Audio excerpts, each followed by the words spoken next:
And on business. We get to see the maple trees, maple sugar on the maple leaves. We got the biggest wheat fields growing tall. In Canada, where we see the reversing falls. In Canada, we get to see them all. Good day, eh? Okay, well, I had a whole deep dive video ready to go about our Prime Minister's overseas trips to China and Qatar before heading to Switzerland, but I had to scrap it. It was already out of date and blown away by, to be honest, but I was just as impressed as everybody else about the speech in Davos that Carney delivered. I can't think of a time when a Canadian Prime Minister has had such a serious impact. Well, you know, he is a banker, and those are his people, but that was one hell of a speech, and if you haven't seen it, I recommend it. Now, we're not used to being on every news channel's lips. Canada's been low-key till now, and even in the US, where we're usually ignored, it's been nothing but Carney, Carney, Carney. Canada, Canada, Canada. And he wrote the speech himself. And delivered it perfectly too. Casting shade but not throwing mud. And Gavin Newsom was there too, handing out lashings and knee pads for the appeasers and... Some of us are foreign-born. We practice pluralism. That's a word you haven't heard in America in a year. Where we dominate in every critical category in terms of energy and daring and entrepreneurialism and innovation. Look, give me a category. And California outperforms fourth largest economy in the world. And so we can punch above our weight. We can come here with formal authority and a little moral authority. And I tell you, we need a little moral authority. Our body politic in the United States of America today. Governor, how do you balance? Good morning, everybody. Sorry, I figured we would.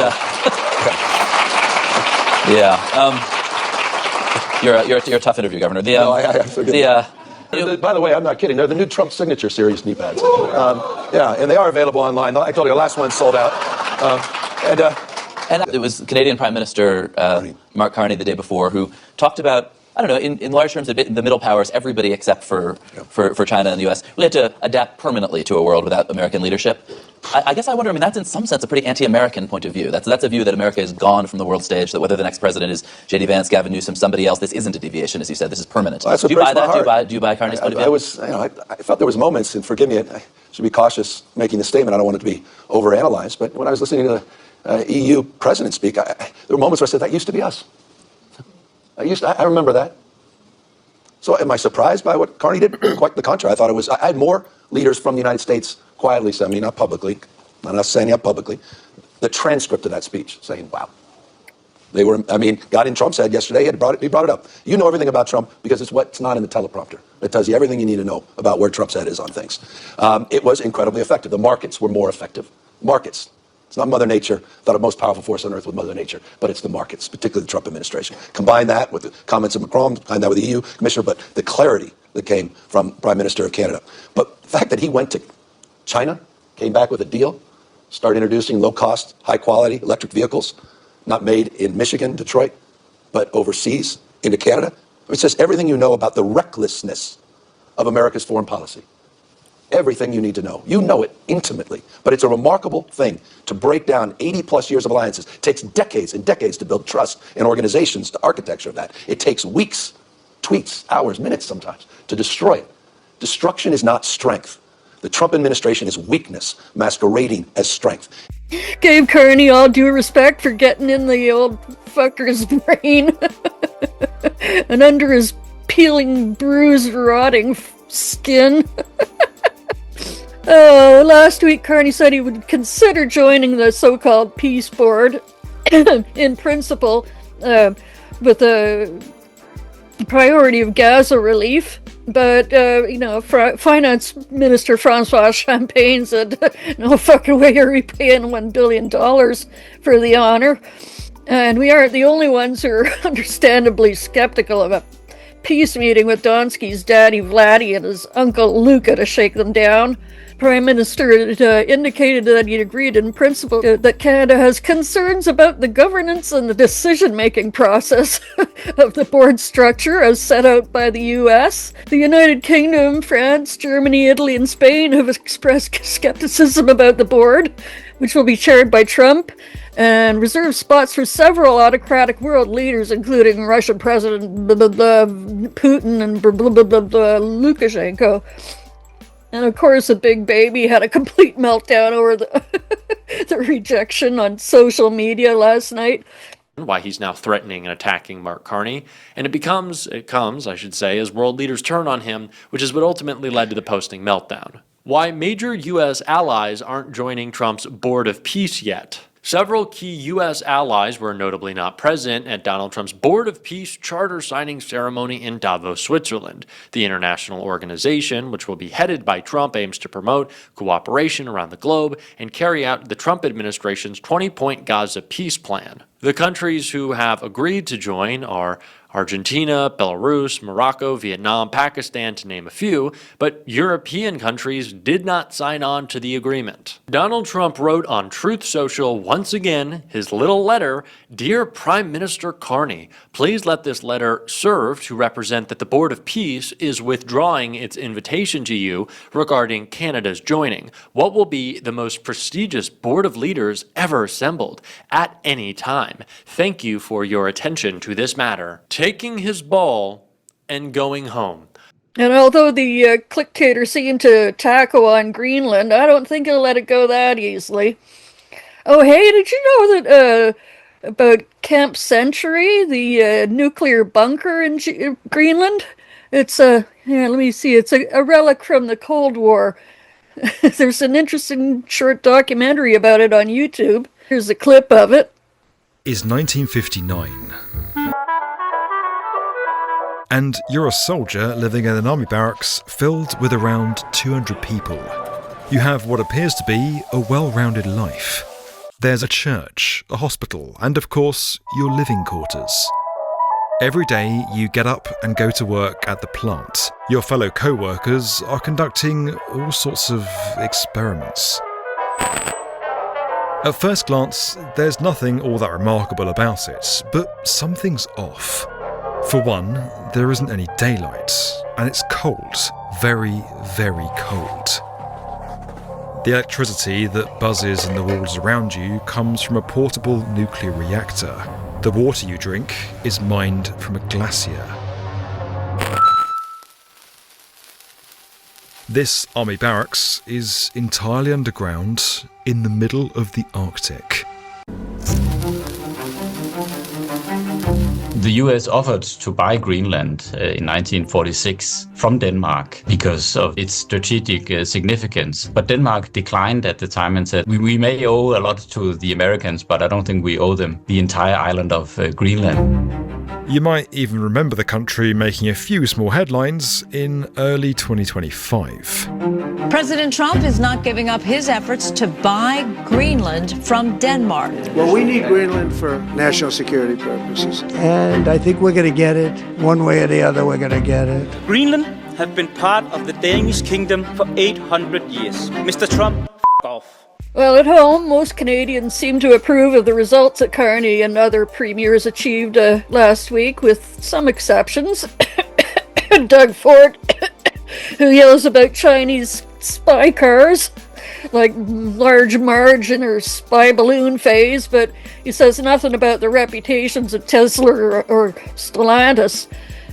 Have to be a special kind of stupid not to think the EVs were on the table for this tariff exchange, which is, really just putting them back to the rate they used to be before we agreed to increase them on behalf of U.S. policy. And we're only, so many of them a year are coming in. They're not going to be a big competition, but old Rob isn't the only one who can advertise for Canada and get under the old mango's shriveled skin, bruises and all.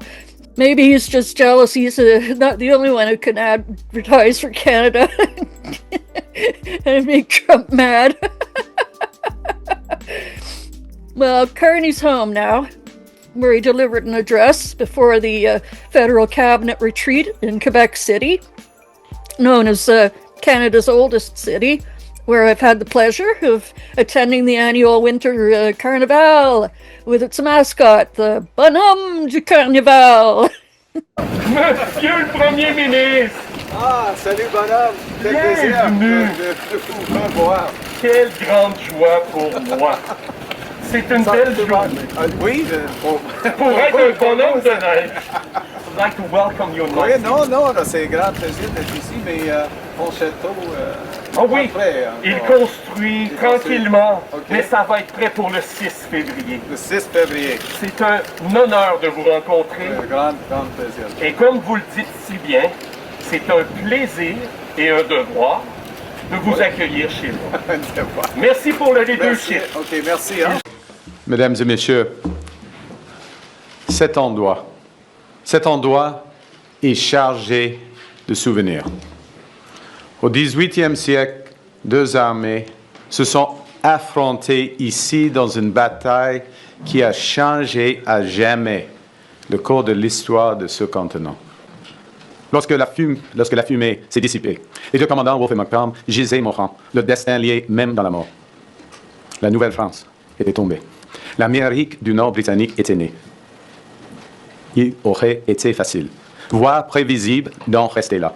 Le scénario habituel de la conquête. Les vaincus sont assimilés, le langue supprimée, le foi interdite, le loi remplacée. C'est ce que les conquérants ont fait pendant des millénaires.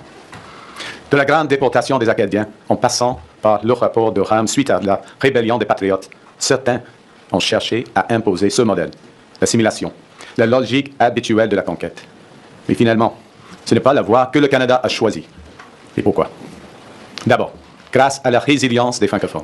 Une résilience parfois silencieuse, souvent combative, mais toujours déterminée à préserver une langue, une culture et une identité. Ensuite, par pragmatisme. Les autorités britanniques ont rapidement compris qu'on ne gouverne pas durablement 70 000 habitants contre leur volonté. Surtout avec des colonies américaines instables au sud. Ainsi, tout au long de l'histoire de notre pays, les décisions ont été prises pour construire quelque chose de différent ici, ensemble. Cela n'a pas toujours été une ligne droite. Les progrès ont été réalisés à travers des tensions, des compromis et parfois des échecs. Mais à plusieurs reprises, le Canada a choisi une voie différente. And from that choice, initially practical, even self-interested, something remarkable emerged. Not a myth, not a miracle, but a growing commitment that coexistence could make us stronger. That we can build an identity which not only respects our differences, but also celebrates them. This is not your average cabinet retreat, said Marcy Serkis, Chief Strategy Officer and Managing Director of Compass Rose. The Prime Minister will need all of those ministers to understand that this is not business as usual, and that they will not be comporting themselves as though these are normal times. This is almost a warlike footing. Since the House of Commons rose for the holiday break in December, the geopolitical picture has shifted. The U.S. captured Venezuela's leader, Nicolas Maduro, and the U.S. president has since indicated that he would run the country while insisting that American oil companies move in on the country's vast fossil fuel reserves. Trump had also intensified his demands that the U.S. control Greenland, an independent territory of Denmark, including threatening to slap tariffs on countries who oppose him. On Wednesday, the president announced he was backing down on those threats after speaking with the NATO Secretary General Mark Rutte. No more daddy? Well, there are decisions being made to send Canadian troops to Greenland now. We were sort of holding back. But over the past year, Canadian forces have quietly been drawing up potential plans in case of an invasion by the U.S. Smartly so, but it's something we've never done before. Is Canada preparing for an invasion from Donald Trump's America?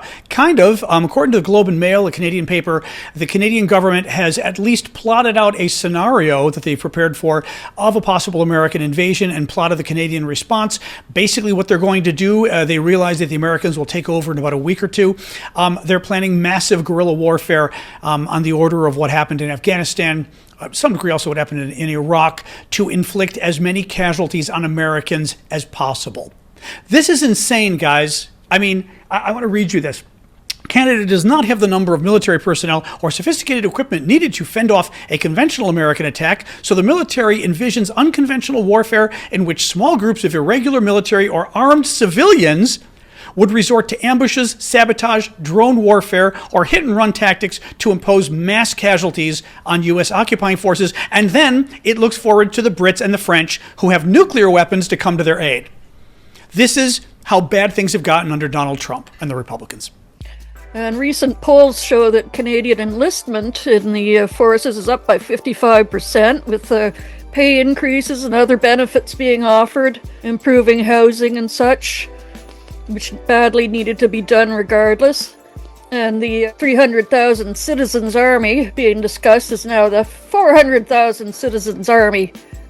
And we want some more direction on that, but we're ready. We're not afraid. We're not fooled. We're ready. We'll stand on guard for thee, and thee, and thee, and thee, and thee. Elbows up, world. Hey, yeah, you. Before you click away to watch someone unbox a tactical toothbrush, let's talk about something real. Political Drain isn't just another content mill. We're a digital front in a very real war.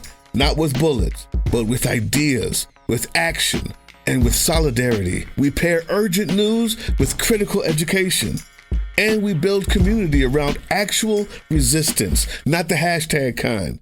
The kind that moves. But here's the thing. None of this is free. It isn't. Behind every video is time, labor, research, and some weird guy asking if we're going to pay the hosting bill. And yeah, some of that money goes to things we can't necessarily say out loud. If you know, you know. Let's just say our special ops aren't Call of Duty LARPers. They're people making real moves to protect, uplift, and organize. You're not just funding a channel. You're funding a resistance network in a world where capital still calls the shots. Unfortunately, in a system built on artificial scarcity, even mutual aid has a price tag. And if we want to grow, if we want to win, we need your help. We need your help. So if you've got even a few bucks to spare, toss it our way. It's not for ads. It's not for merch drops, but for people making moves in the shadows so others can do it in the light. It's just us and you. So fund the mission, fund the fight, fund the future, because nobody's coming to save us. We save each other. That's how this works.